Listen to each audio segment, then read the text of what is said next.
Hello friends, welcome to our channel concept की।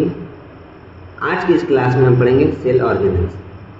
कोशिका के बारे में हम लोगों ने पहले ही पार्ट 1 में डिस्कस कर लिया है। ये है कोशिका का पार्ट 2 वीडियो, जिसमें हम सेल ऑर्गेनल यानी कि कोशिकाओं के बारे में पढ़ेंगे। ठीक है, तो फर्स्ट क्लास में हम लोगों ने डिस्कस किया था सेल थ्योरी के बारे में, कोशिका सिद्धांत के बारे में। कोशिका सिद्धांत के अनुसार क्या है कि इस पृथ्वी पे जितने भी जीव जंतु बने हैं वो या तो एक कोशिका या बहुत सारे कोशिकाओं से मिलकर के बने होते हैं। ठीक है, जितने भी जीव जंतु हैं वो कोशिका से मिलकर के बने होते हैं, चाहे उनका बॉडी एक कोशिका से मिलकर बने, चाहे बहुत सारे कोशिकाओं से मिलकर बने। तो जिन ऐसे जीव जंतु जो सिर्फ सिंगल सेल से, सिर्फ एक कोशिका से मिलकर बने हैं, वैसे जीव जंतु को हम कहते हैं एक कोशिकीय जंतु, यानी कि यूनिसेलुलर और ऑर्गेनिज्म।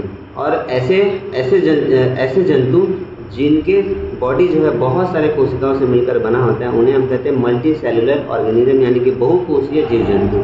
ठीक है, और हम लोगों ने ये भी पढ़ा था कि जितने भी कोशिकाएं हैं वो नई कोशिकाओं का जन्म पुराने कोशिकाओं से ही मिलकर होता है। ठीक है, तो ये जो हमारा बॉडी का, ये जो हमारा बॉडी, जितने भी हमारे ये जो बड़े बॉडी है,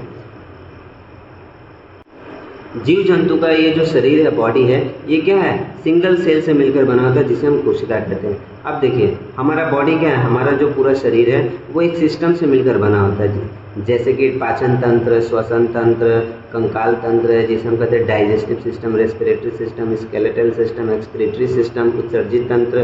तो ये सभी सिस्टम से मिलकर बने हैं। उसी तरह से सिस्टम किन से मिलकर बने होते हैं, ऑर्गन से मिलकर बने होते हैं, यानी कि अंग हम कहते हैं। ठीक है, और उसी तरह अंग मिलकर बने होते हैं टिश्यू से, और टिश्यू मिलकर के बने होते हैं कोशिका से। यानी कि ये जो कोशिका है, ये जो कोशिका है, कोशिका ही मिलकर टिश्यू बनाते हैं, फिर टिश्यू मिलकर हमारा ऑर्गन बनाते हैं, और ऑर्गन मिलकर हमारा सिस्टम बनाते हैं, और इस तरह से सिस्टम मिलकर के हमारा पूरा बॉडी का गठन होता है, निर्माण होता है। ठीक है, तो आज की क्लास में हम डिस्कस करेंगे सेल ऑर्गेनेल, जिसे हम कहते हैं कोशिकांग। कोशिकांग क्या मतलब होता है, कोशिका का अंग। ठीक है, कोशिका का अंग को ही हम कहते हैं कोशिकांग। जिस तरह से हमारे शरीर को चलाने के लिए हमें ऑर्गन्स की जरूरत होती है, ठीक उसी तरह एक कोशिका को फंक्शन करने के लिए, एक कोशिका को चलाने के लिए कोशिका को भी अंगों की जरूरत होती है, उसे हम कहते हैं कोशिकांग, सेल ऑर्गेनेल्स। ठीक है, तो सेल ऑर्गेनेल्स में हम यही सब पढ़ेंगे, यानी कि एक कोशिका के अंदर इतने सारे चीज पाए जाते हैं जिनकी मदद से कोशिका अपने कार्य को करते हैं। देखिए हमारे शरीर के अंदर जितने भी कार्य होते हैं वो सब कोशिका ही मिलकर करते हैं। ठीक है, तो हमारा एक कोशिका जो है हमारा बॉडी का हर एक काम करता है। ठीक है, एक्सक्रीटरी सिस्टम भी करता है, ये रेस्पिरेटरी सिस्टम भी करता है, ये डाइजेस्टिव सिस्टम भी है ये। ठीक है, इनमें हर सारा सिस्टम पाया जाता है। ठीक है, तो कोशिका के अंदर जितने भी मौजूद अंग है उनको हम कहते हैं कोशिकांग। जैसे कि सेल वॉल, हमारा कोशिकी भित्ति। ठीक है, सेल वॉल। उसी तरह प्लाज्मा मेम्ब्रेन, जिसे हम कहते हैं कोशिकीय झिल्ली। उसी तरह से तीसरे नंबर में आते हैं साइटोप्लाज्म, जिसे उसके बाद है चौथे नंबर में प्रोटोप्लाज्म। उसके बाद आ जाते हैं माइटोकॉन्ड्रिया। उसके बाद आ जाते हैं ribosome, endoplasmic reticulum, Golgi body, lysosome, centrosome. उसके बाद आता है वैक्यूल्स। उसके बाद आता है आपका प्लास्टिड्स। ठीक है, तो ये हम कोशिकांगों के बारे में पढ़ेंगे। कोशिकांगों के पढ़ने से पहले हम सबसे पहले ये डिस्कस करेंगे कि जो देखिए पिछले क्लास में हमने पढ़ा था कि जो कोशिका होते हैं, सेल होते हैं, सेल कितने टाइप के होते हैं, दो टाइप के होते हैं। एक होता है प्रोकैरियोटिक सेल, एक होता है यूकैरियोटिक सेल। तो प्रोकैरियोटिक सेल किसे कहते हैं, ऐसे कोशिका जो जब पृथ्वी का जन्म हुआ था, तो उस पृथ्वी के जन्म होने के बाद जब पृथ्वी पे जो सबसे पहला जीवन आया, तो जीवन क्या है, कोशिकाओं से मिलकर बने हैं। ठीक है, कोशिका से ही जीवन की उत्पत्ति हुई। तो उस समय जो सबसे पहले कोशिका का जन्म हुआ वो प्रोकैरियोटिक सेल, यानी कि इसको हम कहते हैं प्री मैच्योर। ये पूरी तरह से मैच्योर नहीं होते, प्री मतलब पहले, मैच्योर से पहले, इसलिए हम इसे कहते हैं प्रोकैरियोटिक सेल। अब जब प्री मैच्योर है तो इस कोशिका के अंदर क्या है, सेंटर में न्यूक्लियस नहीं पाया जाता है, न्यूक्लियस एब्सेंट रहता है। ठीक है, उसके बाद इनमें जो डीएनए होता है वो सिंगल हेलिकल स्ट्रक्चर होता है, सिंगल होते हैं। ठीक है, उसके बाद जो यूकैरियोटिक कोशिका होती है, क्या होता है, ये मैच्योर कोशिका होते हैं, मैच्योर सेल होते हैं। ठीक है, यानी कि जब जीव जंतु को उत्पत्ति होने के बाद, जब सबसे पहले प्रोकैरियोटिक कोशिका या प्रोकैरियोटिक कोशिकाओं के बाद जैसे जैसे पृथ्वी का वातावरण ठीक होते गया, उसके बाद पृथ्वी पे क्या है, जो जीव जंतु जन्म लेने लगे उनका शरीर क्या है, यूकैरियोटिक कोशिकाओं से मिलकर बना था। और जो यूकैरियोटिक कोशिकाएं ये क्या, मैच्योर सेल होते हैं, यानी कि इनके अंदर क्या है, न्यूक्लियस पाया जाता है। तो ऐसे कोशिका जिनके अंदर न्यूक्लियस पाया जाता है उसे कहते हैं यूकैरियोटिक कोशिका। ऐसे कोशिका जिनके अंदर न्यूक्लियस नहीं पाया जाता उसे हम कहते हैं प्रोकैरियोटिक कोशिका। अब देखिए यूकैरियोटिक कोशिका भी दो टाइप के होते हैं, एक होता है एनिमल सेल, एक होता है प्लांट सेल। यूकैरियोटिक सेल जो है ठीक है। यूकेरियोटिक कोशिका दो प्रकार के होते हैं, एक होता है इसे हम कहते हैं हिंदी में एनिमल को क्या कहेंगे, जंतु कोशिका, जंतु कोशिका, और इसे हम कहते हैं पादप कोशिका, ठीक है, plant cell, animal cell and plant cell, ठीक है। यूकेरियोटिक कोशिका जिनमें न्यूक्लियस पाया जाता है, ये दो टाइप के होते हैं, एनिमल सेल और प्लांट सेल। प्लांट सेल, ठीक है, जो पेड़ पौधे होते हैं, प्लांट होते हैं, वो भी क्या है, सेल से ही मिलकर बने हैं, उनका भी बॉडी क्या है, कोशिकाओं से ही मिलकर बना होता है, ठीक है। उसी तरह से जितने भी एनिमल है, चाहे इंसान ले लो, चाहे जानवर, जो भी जानवर है, मछली हो गया, ठीक है, कीट पतंग हो गए, आपका गाय हो गया, तो उसी तरह से ये जितने भी एनिमल है वो सब क्या है, एनिमल सेल, उनका बॉडी भी सेल से मिलकर बना, तो उन सबको हम कहते हैं एनिमल सेल। अब एनिमल सेल और प्लांट सेल क्या अंतर है, क्या डिफरेंस है, ठीक है। तो इनमें सिर्फ एक ही चीज़ का, एक दो चीज़ का डिफरेंस है, सिर्फ सिंगल चीज़ का नहीं, बहुत सारे दो तीन चीज़ का डिफरेंस होता है, लेकिन हम सिर्फ एक चीज़ के बारे में पढ़ेंगे, वो है इनका सेल वॉल, जिसे हम कहते हैं कोशिका भित्ति। देखिए सेल वॉल, सेल वॉल जिसे हम कहते हैं कोशिका भित्ति। अब ये सेल वॉल होता क्या है, देखिए कोशिका जनरली, जो मैंने पिछले क्लास में बताया था कि जो कोशिका का आकार होता है, ये गोल भी होते हैं, राउंड शेप भी होते हैं, ठीक है, और इनका जो शेप होता है ये अनियताकार होता है, इरेगुलर होता है, ठीक है। इनका शेप भी जो है फिक्स नहीं है, चेंज होते रहता है, ठीक है। तो ऐसे कोशिका, देखिए, तो हम सर्कल कोशिका के बारे में पढ़ेंगे, ऐसे कोशिका जिनका आकार क्या है, राउंड है, ठीक है। तो देखिए ये कोशिका है, तो कोशिका के चारों तरफ क्या है, एक लेयर पाया जाता है, एक कवरिंग पाया जाता है, ठीक है, एक आवरण पाया जाता है।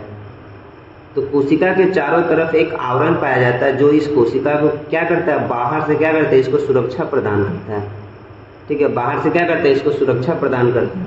तो कोशिका के बाहर ये जो कवरिंग है, ये जो लेयर है, इसी को हम कहते हैं सेल वॉल, इसी को हम क्या कहते हैं, सेल वॉल। तो कोशिका के बाहर चारों तरफ ये जो कवरिंग है, इसी को हम कहते हैं सेल वॉल। ये क्या करते हैं, कोशिका को हीट से, लाइट से, पानी से, इन सब चीज़ों से सुरक्षा करते हैं, और बहुत सारे क्या है, मतलब ये बहुत चीज़ों से क्या करते हैं, कोशिका को सुरक्षा प्रदान करते हैं, ठीक है।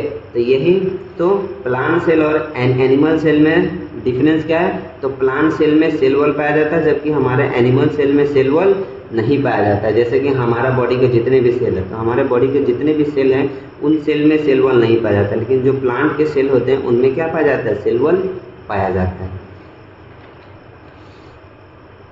देखिए सेल वॉल, तो सेल वॉल क्या है, in plant cell cell wall lies outside the plasma membrane. देखिए प्लाज्मा मेम्ब्रेन हम आगे पढ़ेंगे तब आपको समझ में आएगा। तो प्लांट सेल में क्या है, सेल वॉल क्या है, आउटसाइड, बाहर की तरफ पाया जाता है, यानी कि ये कवर करके रखता है, ठीक है, कवरिंग पार्ट है ये। Cell wall is non living freely permeable. Cell wall क्या है, नॉन लिविंग है, ठीक है, ये नॉन लिविंग होता है। कोशिका क्या है, हमारा कोशिका क्या है, लिविंग पार्ट है, क्योंकि हमारा कोशिका से ही तो हमारे जीवन की उत्पत्ति हुई है। कोशिका लिविंग पार्ट है, ठीक है। कोशिका क्या है, एक जीवंत हिस्सा है, लेकिन जो सेल वॉल है, कोशिका भित्ति है, ये लिविंग पार्ट नहीं है, ये नॉन लिविंग है। क्यों, क्योंकि ये सिर्फ प्रोटेक्शन देने का काम करते हैं, ठीक है। फ्रीली परमिएबल, परमिएबल मतलब क्या होता है, जिसे हम कहते हैं पारगम्य।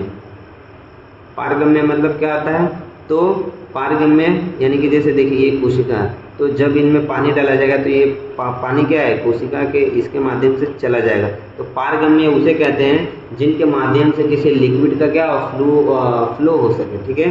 पारगम्य पदार्थ उसे पदार्थ कहते हैं जिनके माध्यम से तरल पदार्थ क्या है, एक जगह से दूसरी जगह जा सके, ठीक है। जैसे कि पत्थर हो गया, मिट्टी हो गया, तो मिट्टी में जब पानी को हम डालते हैं तो पानी क्या है, इस मिट्टी के छिद्र के थ्रू क्या है, नीचे की तरफ चले जाती है, यानी कि ये मिट्टी क्या है, पारगम्य है। लेकिन जैसे ही मैं अगर मार्बल रख दूँ तो जब मैं पानी को डालूंगा तो क्या है, पानी क्या है, मार्बल के थ्रू नीचे नहीं जा पाएगा।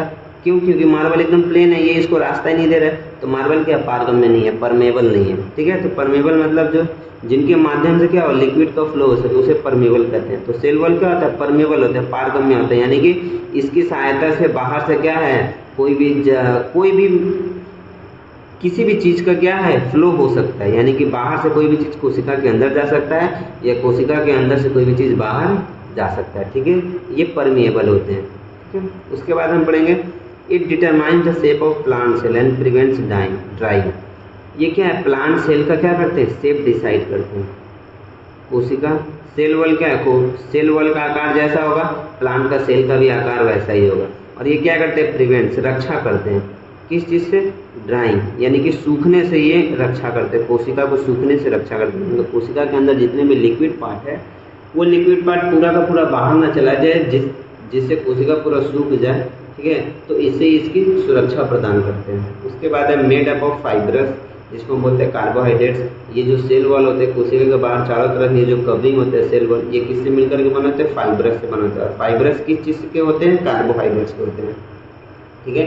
तो कोशिका के बाहर ये जो सेल वॉल है, ये सेल वॉल कार्बोहाइड्रेट्स के बने होते हैं। इन्हीं कार्बोहाइड्रेट्स को हम कहते हैं सेल्यूलोज, ठीक है, सेल्यूलोज।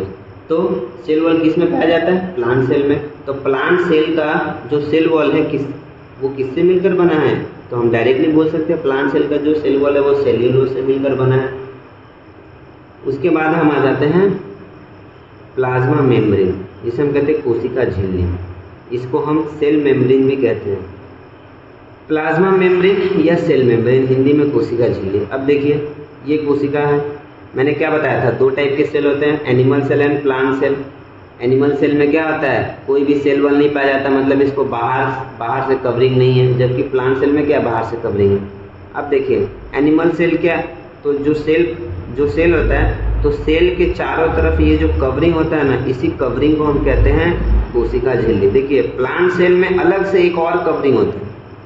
जितने भी कोशिका होते हैं उन कोशिका के चारों तरफ एक कवरिंग होता है, लेयर होता है। इस लेयर को ही हम कहते हैं कोशिकीय झिल्ली, यानी कि प्लाज्मा मेम्ब्रेन।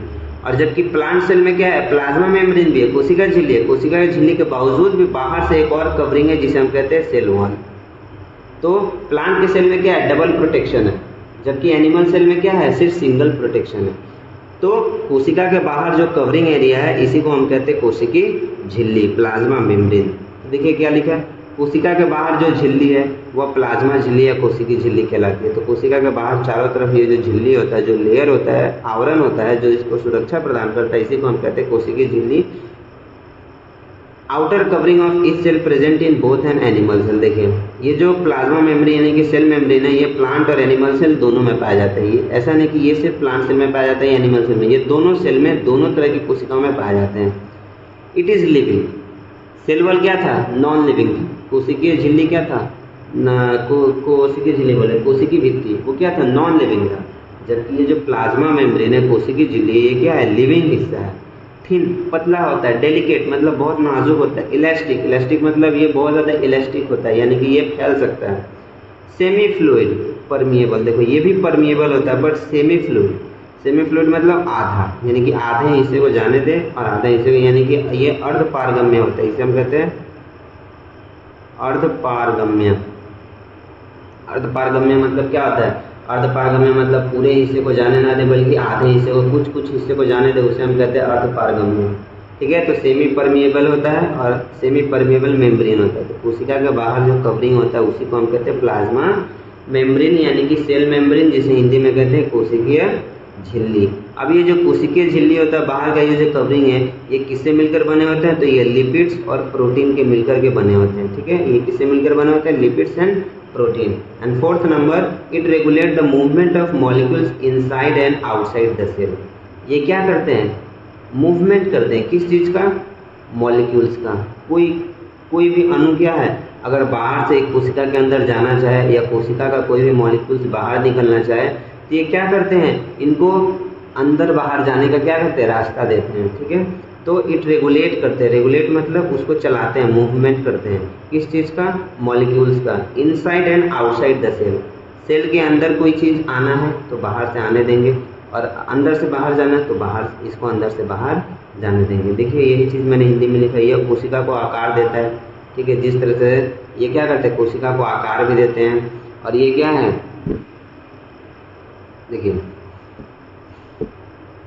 ये छिद्रों के कारण जल, खनिज पदार्थ और अन्य वस्तुओं के आदान प्रदान में हिस्सा लेते हैं। मैंने क्या बोला? इनके अंदर बहुत सारे होल्स होते हैं, जिसकी वजह से पानी, खनिज पदार्थ और भी बहुत सारी जो वस्तु हैं, ये क्या अंदर से बाहर और बाहर से अंदर क्या करते हैं? इनका आदान प्रदान होता है, स्थानांतरण होता है, ठीक है। तो कोशिका के बाहर जो कवरिंग एरिया है उसको प्लाज्मा मेम्ब्रेन बोलते हैं। ये सभी कोशिका में पाया जाता है प्लाज्मा मेम्ब्रेन, यानी कि कोशिकीय झिल्ली बोलते हैं। और जबकि जो प्लांट सेल होते हैं उनमें एक और प्रोटेक्शन पाया जाता है जिसे हम कहते हैं सेल वॉल। ठीक है, यहाँ तक कि मैं आशा करता हूँ आपको समझ में आया होगा। अब हम चलते हैं साइटोप्लाज्म की तरफ। साइटोप्लाज्म में क्या होता है, जैसे कि देखिए मैंने बताया था कोशिका के बाहर जो कवरिंग होता है उसे हम कहते हैं प्लाज्मा मेम्ब्रेन। साइटोप्लाज्म, अब कोशिका के अंदर जितने भी लिक्विड पार्ट्स होते हैं, एक सेल है कोशिका है, तो इस कोशिका के अंदर जितने भी लिक्विड पार्ट्स होते हैं यानी कि जो तरल पदार्थ होते हैं, इसी को हम साइटोप्लाज्म कहते हैं। ठीक है, तो साइटोप्लाज्म में क्या होता है, तो कोशिका के अंदर जेली जैसा एक अर्ध तरल पदार्थ पाया जाता है। ठीक है, कोशिका के अंदर क्या है, जेली जैसा एक अर्ध तरल पदार्थ पाया जाता है, जेली लाइक सब्सटेंस। ठीक है, कोशिका के अंदर पाया जाता है, उसे हम कहते हैं साइटोप्लाज्म। तो साइटोप्लाज्म क्या है, ये कोशिका है, कोशिका के चारों तरफ ये जो कवरिंग है इसको हम कहते हैं प्लाज्मा मेम्ब्रेन, यानी कि कोशिकीय झिल्ली।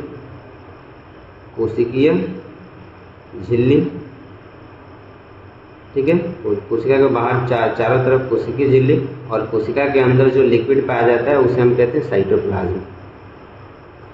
Cell organelles and other inclusion are present in cytoplasm. अब देखिए कोशिका के अंदर तरल पदार्थ है। अब हम लोग इस चैप्टर में पढ़ ही रहे कोशिका का अंग, जिसे हम कहते हैं कोशिकांग मतलब कोशिका का अंग। तो कोशिका के अंदर और भी बहुत सारे चीज पाए जाते हैं, और भी बहुत सारे कोशिका का अंग पाया जाता है। तो ये जो कोशिका के जितने भी अंग हैं ये इन्हीं साइटोप्लाज्म में ही पाए जाते हैं, ये इन्हीं साइटोप्लाज्म में पाया जाता है। कोशिका का ये जो अंदर में क्या है, चारों तरफ लिक्विड है, तो इसी लिक्विड में क्या है, कहीं पे गोल्जी बॉडी है, कहीं पे राइबोसोम है, कहीं पे माइटोकॉन्ड्रिया है। ठीक है, ये सब क्या है, कोशिका का अंग है। तो ये जो कोशिका के अंदर चारों तरफ लिक्विड है, इन्हीं लिक्विड में चारों तरफ क्या है, कोशिका का और भी अंग पाया जाता है जिसे हम कहते हैं कोशिकांग। तो यही चीज मैंने यहाँ पे लिखा है, cell organelles and other inclusion, यानी कि सेल ऑर्गेनेल्स के साथ साथ और भी बहुत चीजें आर प्रेजेंट इन साइटोप्लाज्म में पाए जाते हैं। ये क्या करते हैं, act as a store of vital chemical molecules such as amino acid, glucose, vitamins, ions। ये क्या करते हैं, कोशिका के अंदर ये जो लिक्विड है, तो ये लिक्विड किस चीज़ के होते हैं, ये अमीनो एसिड के लिक्विड होते हैं, ग्लूकोज होते हैं, विटामिन्स होते हैं, आयंस होते हैं, और वाटर भी होते हैं, पानी भी होते हैं। ठीक है, तो कोशिका के अंदर ये जो लिक्विड पार्ट होता है इसी को साइटोप्लाज्म कहते हैं। इस साइटोप्लाज्म के अंदर क्या क्या पाया जाता है, कोशिकांग भी पाया जाता है, सेल ऑर्गेनेल्स भी पाया जाता है, और भी एमिनो एसिड भी पाया जाता है, ग्लूकोज भी पाया जाता है, विटामिन्स भी, आयंस भी पाए जाते हैं। तो साइटोप्लाज्म समझ में आ गया। अब हम चलते हैं कोशिका के नेक्स्ट अंग की तरफ जिसे हम कहते हैं न्यूक्लियस, केंद्रक। न्यूक्लियस क्या होता है, जिस तरह से ये कोशिका है, कोशिका के चारों तरफ ये जो कवरिंग है इसको क्या कहते हैं हम, कोशिकीय झिल्ली। और कोशिका के अंदर ये जो वाटर पार्ट्स पाया जाता है, फ्लूइड तरल, इसको हम कहते हैं साइटोप्लाज्म। अब इस कोशिका के अंदर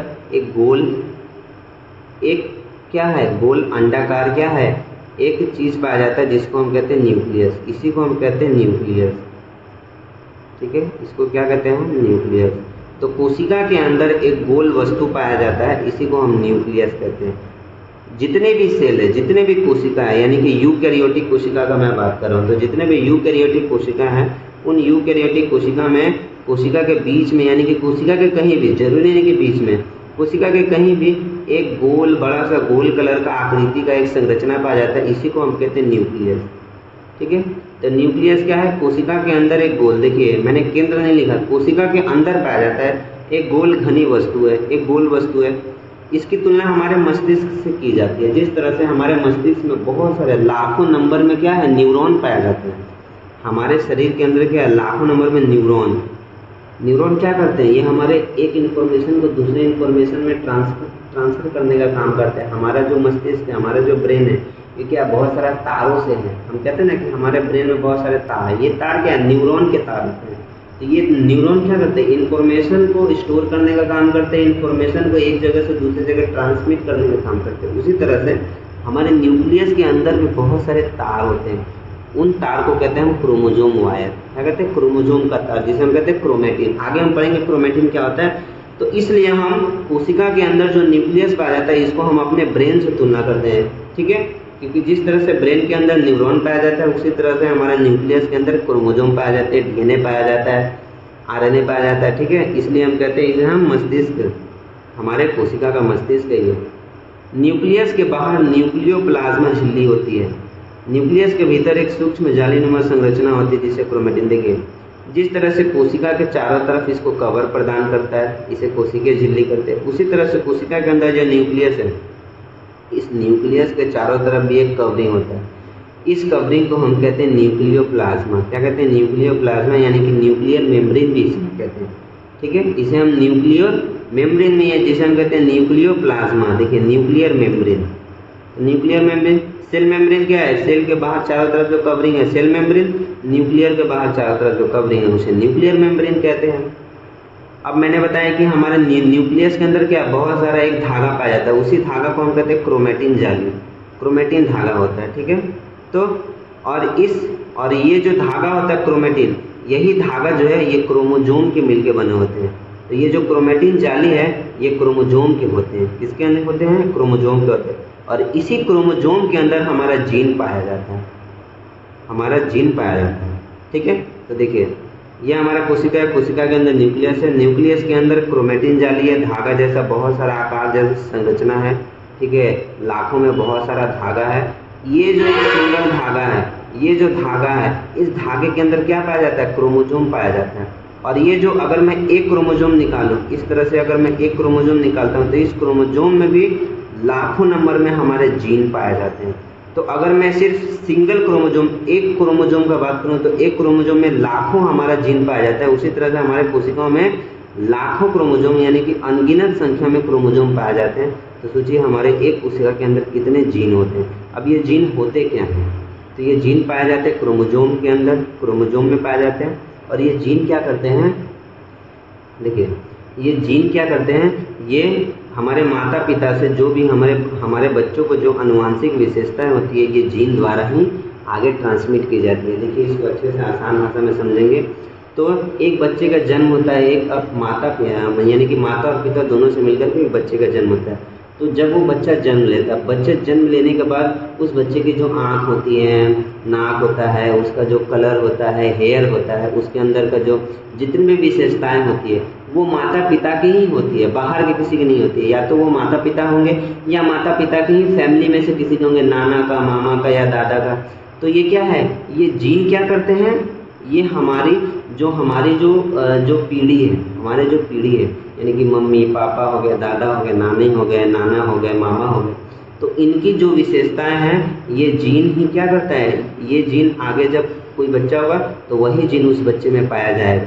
तो क्या होगा? इससे हमारे जो मम्मी पापा, हमारे जो पूर्वज में जो विशेषता थी वो विशेषता भी हमारे अंदर पाया जाएगी।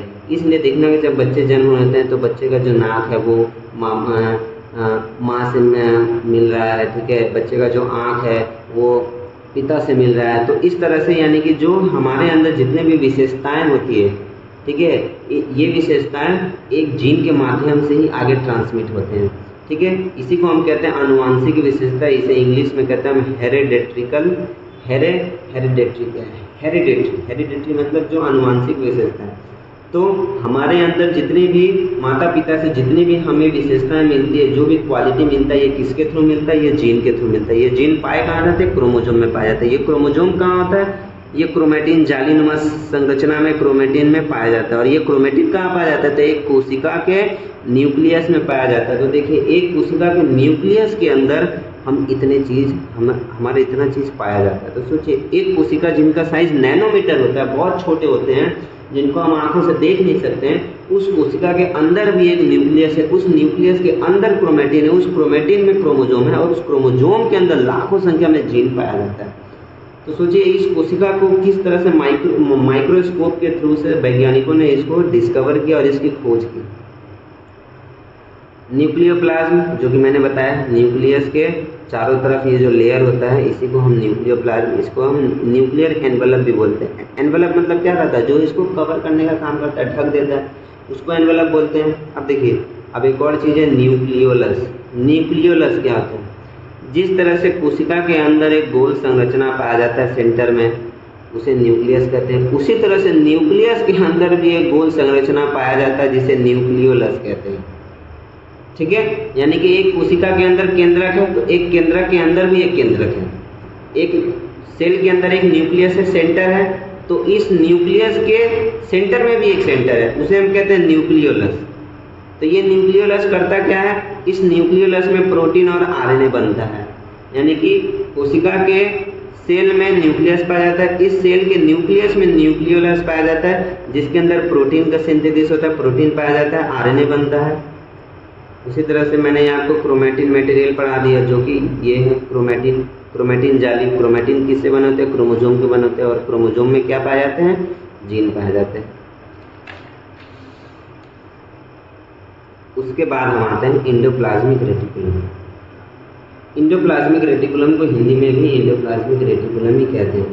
It is of two types. Endoplasmic reticulum दो प्रकार के होते हैं, एक होता है रफ इंडोप्लाज्मिक रेटिकुलम, एक जिसे हम कहते हैं RER, R for rough, E for endoplasmic, R for reticulum. तो RER रफ इंडोप्लाज्मिक रेटिकुलम, और एक होता है smooth endoplasmic reticulum, SER smooth endoplasmic reticulum. तो इंडोप्लाज्मिक रेटिकुलम दो प्रकार का होता है, रफ इंडोप्लाज्मिक रेटिकुलम RER और एक स्मूथ इंडोप्लाज्मिक रेटिकुलम SER। आगे मैंने इसका सिर्फ शॉर्ट फॉर्म लिखा है, जैसे कि ये देखें SER। तो जहाँ भी SER लिखूँ तो आप समझिएगा कि ये स्मूथ इंडोप्लाज्मिक रेटिकुलम है, और जहाँ भी RER है इसका मतलब रफ इंडोप्लाज्मिक रेटिकुलम है। अब ये जो इंडोप्लाज्मिक रेटिकुलम है, ये करते क्या हैं, ये प्रोटीन बनाते हैं, ये लिपिड्स का सिंथेसिस करते हैं। तो मैंने बताया इंडोप्लाज्मिक रेटिकुलम दो टाइप के होते हैं, एक RER रफ और एक स्मूथ। शॉर्ट फॉर्म में इसको हम कहते हैं रफ और स्मूथ। तो इंडोप्लाज्मिक रेटिकुलम ये जो दो टाइप के होते हैं, रफ और स्मूथ। तो ये जो रफ होते हैं, इन रफ में राइबोसोम पाए जाते हैं। अब ये राइबोसोम करते क्या है, आगे हम पढ़ेंगे राइबोसोम के बारे में अच्छे से। शॉर्ट में मैं बता देता हूँ, राइबोसोम क्या करते हैं, प्रोटीन बनाते हैं। राइबोसोम क्या करते हैं, प्रोटीन बनाने का काम करते हैं। तो हमारे सेल के अंदर एक राइबोसोम एक अंग है, वो अंग क्या करता है, सिर्फ प्रोटीन बनाता है, प्रोटीन का सिंथेसिस करता है, जितने ये प्रोटीन बनाने में हेल्प करते हैं। तो इंडोप्लाज्मिक रेटिकुलम का जो रफ वाला हिस्सा है, इसमें राइबोसोम पाए जाते हैं, और ये राइबोसोम प्रोटीन बनाते हैं। और जो स्मूथ वाला हिस्सा है, यहाँ पे राइबोसोम पाए नहीं जाते हैं, यहाँ पे राइबोसोम एब्सेंट होते हैं, नहीं पाए जाते हैं। तो ये जो SER है, स्मूथ इंडोप्लाज्मिक रेटिकुलम, तो ये जो स्मूथ इंडोप्लाज्मिक रेटिकुलम है, ये क्या करते हैं, लिपिड का सिंथेसिस करते हैं। लिपिड एक तरह का फैट होते हैं, फैट को लिपिड ही कहते हैं, ठीक है। तो लिपिड का सिंथेसिस, ये लिपिड बनाते हैं, ठीक है, और ये प्रेजेंट होते हैं सेल में। यानी कि देखिए, स्मूथ इंडोप्लाज्मिक रेटिकुलम क्या करते हैं, लिपिड का सिंथेसिस करते हैं, लिपिड्स बनाते हैं। तो स्मूथ इंडोप्लाज्मिक रेटिकुलम कौन से सेल में पाए जाते हैं, ऐसे सेल जो लिपिड्स बनाते हैं, फैट बनाने का काम करते हैं। तो उस तरह के कोशिकाओं में हमारा स्मूथ इंडोप्लाज्मिक रेटिकुलम पाया जाता है। कोशिका के अंदर क्या इंडोप्लाज्मिक रेटिकुलम पाया जाता है। इंडोप्लाज्मिक रेटिकुलम के भी दो हिस्से हैं, rough endoplasmic reticulum, smooth. Rough वाला क्या करता है, रफ वाले में राइबोसोम पाया जाता है, राइबोसोम प्रोटीन बनाता है, और स्मूथ वाले में क्या है, ये लिपिड्स बनाते हैं। तो लिपिड्स बनाते हैं, तो ऐसे कोशिका जो लिपिड्स बनाते हैं, तो उसमें देखिए, तो जैसे कि लीवर हो गया, टेस्टिस हो गया, तो लीवर और जो टेस्टिस वाले जो कोशिका होते हैं, ये क्या करते हैं, लिपिड्स बनाते हैं। उसके बाद स्मूथ इंडोप्लाज्मिक रेटिकुलम क्या करते हैं, ग्लाइकोजन का ब्रेकडाउन करते हैं। ये क्या करते हैं, ब्रेकडाउन, ठीक है। Smooth endoplasmic reticulum is also break the glycogen को ब्रेक करते हैं। ग्लाइकोजन होता क्या है, देखिए, हम जो भोजन, जितने में न्यूट्रिएंट्स लेते हैं, जितने भी हम भोजन खाते हैं, तो भोजन के रूप में हमें मेनली तीन चीज़ मिलते हैं। एक होता है कार्बोहाइड्रेट्स, दूसरा होता है प्रोटीन, और तीसरा होता है फैट। हम जो भी भोजन खाते हैं, हमें मेनली यही तीन चीज़ मिलता है, कार्बोहाइड्रेट्स, प्रोटीन और फैट। कार्बोहाइड्रेट्स हम जैसे ही खाते हैं, तो कार्बोहाइड्रेट्स ये बहुत बड़ा मॉलिक्यूल है, बहुत बड़ा मॉलिक्यूल है। तो हम जैसे कि चावल खाते हैं, तो चावल को क्या करते हैं, हम चबाते हैं, ताकि क्या हो, चावल पतले पतले लेयर में क्या हो, ब्रेक हो जाए, ठीक है, छोटे छोटे मॉलिक्यूल्स में ब्रेक हो जाए। तो चावल क्या पूरा कार्बोहाइड्रेट से मिलकर बना है। तो हमारा बॉडी क्या किया, हमारा जो बॉडी जो है कार्बोहाइड्रेट्स का है। तो ये जो कार्बोहाइड्रेट्स है, ये कार्बोहाइड्रेट्स का जो डाइजेशन होता है, यानी कि जब कार्बोहाइड्रेट्स को हमारा बॉडी ब्रेक डाउन करता है, जब इसको ब्रेक करता है, तो ये ग्लूकोज में बदल देता है, ठीक है। तो हम जो भी कार्बोहाइड्रेट्स खाते हैं, ये क्या है, ब्रेक होके ये ग्लूकोज बन जाता है। हमारा बॉडी क्या करता है, इसको डाइजेस्ट करके ग्लूकोज बना देता है। इसी से हमें एनर्जी मिलता है। हमें जितनी भी एनर्जी है ग्लूकोज से ही मिलता है, यानी कि कार्बोहाइड्रेट से मिलता है। तो देखिए हम जितने भी खाना खाएं कार्बोहाइड्रेट्स ग्लूकोज में चेंज हो गया। अब जितने भी हम खाना खाएं उनसे एनर्जी बन गया, तो सब एनर्जी हमें तो एक साथ नहीं ना यूज कर देना है। जैसे कि मैंने दोपहर को खाना खाया, तो मैं जब खाना खाऊंगा तो वो मेरा एनर्जी क्या है, शाम तक रहेगा, रात तक रहेगा। तो जितना भी मेरा ग्लूकोज बना तो सब एक साथ में एनर्जी बन के खर्च हो जाएगा, तो हमारे बॉडी में तो कुछ रहेगा ही नहीं, एनर्जी रहेगा ही नहीं। तो हमारा बॉडी क्या करता है, इस ग्लूकोज को स्टोर करने के लिए क्या करता है, इस ग्लूकोज को ग्लाइकोजन में चेंज कर देता है।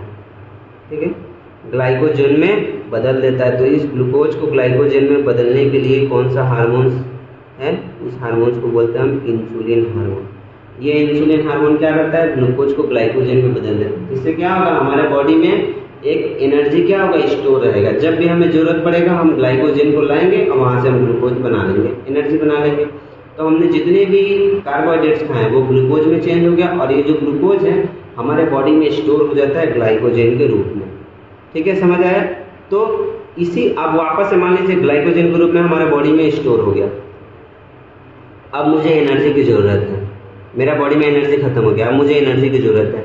तो हमारा जो बॉडी जो स्टोर करके रखा है, आगे से इसको स्टोर करके रखा है, उस ग्लाइकोजन को क्या करेगा, वापस से ग्लूकोज में चेंज करेगा, वापस से ग्लूकोज में ब्रेक करेगा, और फिर वापस से ग्लूकोज में जब ब्रेक हो जाए तो फिर से इसे एनर्जी बन जाएगा, फिर से हमें एनर्जी मिल गया। तो इस ग्लाइकोजन को देखो, ग्लूकोज को ग्लाइकोजन में बदलने के लिए इंसुलिन है, उसी तरह से ग्लाइकोजन को ग्लूकोज में बदलने के लिए क्या है, ये स्मूथ एंडोप्लाज्मिक रेटिकुलम हेल्प करते हैं। ठीक है, तो ग्लाइकोजन से ग्लूकोज को ब्रेक डाउन करने में स्मूथ एंडोप्लाज्मिक रेटिकुलम मदद करते हैं। उसी तरह से मैंने बताया था कि रफ एंडोप्लाज्मिक जो रेटिकुलम है ये क्या है, इनमें राइबोसोम पाया जाता है, और राइबोसोम क्या करते हैं, प्रोटीन बनाते हैं, प्रोटीन का सिंथेसिस करते हैं, संश्लेषण करते हैं, इसे हम कहते हैं संश्लेषण।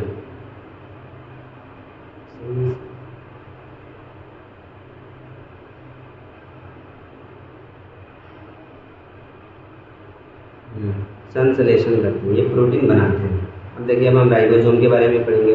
तो राइबोसोम होते क्या है, राइबोसोम कोशिका के, देखिए राइबोसोम एक हमारा एंडोप्लाज्मिक रेटिकुलम में पाया जाता है। उसी तरह से राइबोसोम होते क्या है, राइबोसोम प्रोटीन बनाते हैं। तो हमारे कोशिका का ये जो चारों तरफ साइटोप्लाज्म है, जो लिक्विड पार्ट है, तो इस साइटोप्लाज्म में ही एक राइबोसोम पाया जाता है। ठीक है, तो राइबोसोम कहाँ पाया जाता है, हमारे साइटोप्लाज्म के कहीं एक जगह पाया जाता है। तो राइबोसोम कोशिका के साइटोप्लाज्म में बिखरा रहता है, यानी कि चारों तरफ पाया जाता है, ये बिखरा हुआ रहता है। तो राइबोसोम कहाँ पाया जाता है, तो ये जो कोशिका का हमारा ये जो साइटोप्लाज्म है, लिक्विड पार्ट है, यहीं पे हमारा राइबोसोम पाया जाता है। और कहाँ कहाँ पाया जाता है राइबोसोम और कहाँ पाया जाता है, तो ये देखिए साइटोप्लाज्म के अलावा, यानी कि लिक्विड पार्ट के अलावा राइबोसोम और कहाँ पाया जाता है, माइटोकॉन्ड्रिया में पाया जाता है। हमारा देखिए आर्या रफ एंडोप्लाज्मिक रेटिकुलम, जो कि हम लोगों ने यहाँ पढ़ा, रफ एंडोप्लाज्मिक रेटिकुलम में भी राइबोसोम पाया जाता है। उसके बाद जाके ये न्यूक्लियस में भी पाया जाता है राइबोसोम, जो कि हम लोगों ने यहाँ पे पढ़ा। न्यूक्लियस क्या करता है, प्रोटीन बनाता है। न्यूक्लियस क्या करते हैं, प्रोटीन बनाते हैं। ठीक है, तो ये प्रोटीन कहाँ से बनाते हैं, तो हमारे न्यूक्लियस के अंदर भी राइबोसोम पाया जाता है, जिसकी वजह से ये प्रोटीन बनाते हैं। तो राइबोसोम कहाँ कहाँ पाया गया, राइबोसोम कहाँ कहाँ पाया गया, राइबोसोम हमारा साइटोप्लाज्म में भी है, राइबोसोम हमारा माइटोकॉन्ड्रिया में भी है, राइबोसोम हमारा रफ एंडोप्लाज्मिक रेटिकुलम में भी है, और राइबोसोम हमारे न्यूक्लियस में भी है। और राइबोसोम बनाते क्या है, ये राइबोसोम से प्रोटीन बनाते हैं। ठीक है, तो ये प्रोटीन का हेल्प क्या होता है, प्रोटीन, ये इतने प्रोटीन बनाते क्यों है, तो हमारे बॉडी में जितने भी फंक्शंस होते हैं वो प्रोटीन के हेल्प से ही होते हैं। हमारे जितने भी हार्मोन्स होते हैं वो प्रोटीन के ही बने होते हैं। हमारे बॉडी के अंदर जितने भी केमिकल्स होते हैं वो प्रोटीन के बने होते हैं। हमारे बॉडी के अंदर जो कोशिका होता है वो भी प्रोटीन का बना होता है। तो प्रोटीन हमारे बॉडी के लिए इतना हेल्प है, ये प्रोटीन क्या करते हैं, हमारे बॉडी का एक बिल्डिंग पार्ट्स है। ठीक है, बिल्डिंग पार्ट्स है, यानी कि बॉडी बिल्डिंग पार्ट्स है, हमारे बॉडी बनाते हैं। ठीक है, यानी कि जैसे मान लीजिए कहीं हमारा शरीर तो कोशिकाओं से मिलकर बना, अगर हमारे शरीर के किसी भी हिस्सों में चोट लग जाती है तो क्या होगा, कोशिका वहाँ से क्या हो जाएंगे, कोशिका वहाँ से हट जाएंगे, कोशिका का वहाँ पे मृत्यु हो जाएगा। तो उस जगह पे नए कोशिका का जन्म लेना बहुत ज़्यादा जरूरी है। ठीक है, जैसे मान लीजिए हमारा स्किन कट गया, तो स्किन कट जाने से क्या होगा, हमारे बॉडी के अंदर जितने भी ब्लड है वो क्या होंगे, बाहर निकल जाएंगे, तो इससे हमारी मृत्यु हो जाएगी। तो अगर उस जो स्किन कटा हुआ है वहाँ पे अगर स्किन को हम जोड़ दें तो कैसे जुड़ेगा, तो उस कटे हुए हिस्से पे नए कोशिका का जन्म हो जाए, नया सेल आ जाए। तो ये नया सेल बनते कैसे हैं, तो मैंने बताया था कि जो नया सेल है वो पुराने कोशिकाओं से ही मिलकर बना होता है। तो जो पुराना कोशिका क्या है, अपने आप को दो हिस्सों में ब्रेक कर लेता है और नया सेल बना लेता है। तो इस नए सेल को बनाने में क्या है, प्रोटीन बहुत ज़्यादा इम्पॉर्टेंट रोल प्ले करता है। तो इसलिए हम कहते हैं प्रोटीन क्या करता है, ये कोशिका की क्षतिपूर्ति करता है। जो भी नुकसान है, कोशिका का जो भी नुकसान हुआ है, प्रोटीन उसमें हेल्प करता है और नई कोशिका के निर्माण में ये क्या करता है, हिस्सा लेता है, ये नया कोशिका बनाता है। समझ आया? तो इसलिए हम प्रोटीन को क्या करते हैं, building parts of the body, यानी कि हमारा बॉडी का क्या है, बिल्डिंग पार्ट, यानी कि हमारा बॉडी का ढांचा बनाते हैं। ठीक है, प्रोटीन ही हमारे बॉडी का ढांचा बनाते हैं। नई कोशिका का जो जन्म होता है वो प्रोटीन, यानी कि प्रोटीन के मदद से ही होता है। तो यहाँ तक हम रखते हैं, नहीं तो वीडियो बहुत ज़्यादा लंबा हो जाएगा। आगे की क्लास में हम कोशिका के और भी जितने सारे अंग हैं, जितने भी सारे ऑर्गन्स हैं, जैसे कि आपका बच गया माइटोकॉन्ड्रिया हो गया, उसके बाद आपका हो गया Golgi body, lysosome, protoplasm, centrosome, vacuoles, plastids, इन सब के बारे में हम डिस्कस करेंगे। और जल्दी हम इसका पार्ट 3 को अपलोड करेंगे। ठीक है, और जितने भी मैंने ये जो भी आपको पढ़ाया, इसका PDF फॉर्मेट आपको, जब तक ये पूरा क्लास खत्म हो जाएगा, पार्ट 3 में हम कोशिका को पूरी तरह से ख़त्म कर देंगे। तो पार्ट 3 के बाद ही आपको ये जितने भी मैंने पढ़ाया उसका PDF लिंक मैं आपको डिस्क्रिप्शन में दे दूँगा। तब तक आप पार्ट 1 और पार्ट 2 को रिवाइज कीजिए। ठीक है, मैं कोशिका का एक फ़ोटो यहाँ पे अपलोड करूँगा। आप उस कोशिका के अंदर जितने भी कोशिकाएं हैं उसको अच्छे से देखिए। हमारा एक जो कोशिका होता है, यहाँ पे तो मैं चित्र बना नहीं सकता, चित्र बनाने के लिए बहुत ज़्यादा मुझे मेहनत करना पड़ेगा। ठीक है, मैं अच्छे से यहाँ पे चित्र को अच्छे से बना नहीं सकता। तो मैं आपको एक फ़ोटो अपलोड करूँगा। उस फोटो में आप क्या कीजिए कि कोशिका के जितने भी अंग हैं जो मैंने अभी आपको पढ़ाया, cell wall, cell membrane, rough endoplasmic reticulum, ribosome, nucleus, ठीक है। तो इस फोटो में मैं उनका एक चित्र दूंगा, आप उसको वहां से देख के समझिए कि सेल में किस तरह से ये कहाँ पाया जाता है, इनकी संरचना कैसी होती है। और अगर आपको ये वीडियो अच्छा लगे तो इसे लाइक कीजिए और अपने दोस्तों के साथ शेयर कीजिए। और आप इस चैनल में अगर नए हैं तो इस चैनल को सब्सक्राइब कीजिए, इसे ज़्यादा से ज़्यादा लोगों के साथ शेयर कीजिए, इसे सब्सक्राइब कराइए, ठीक है। और इस वीडियो को ज़्यादा से ज़्यादा प्यार दीजिए।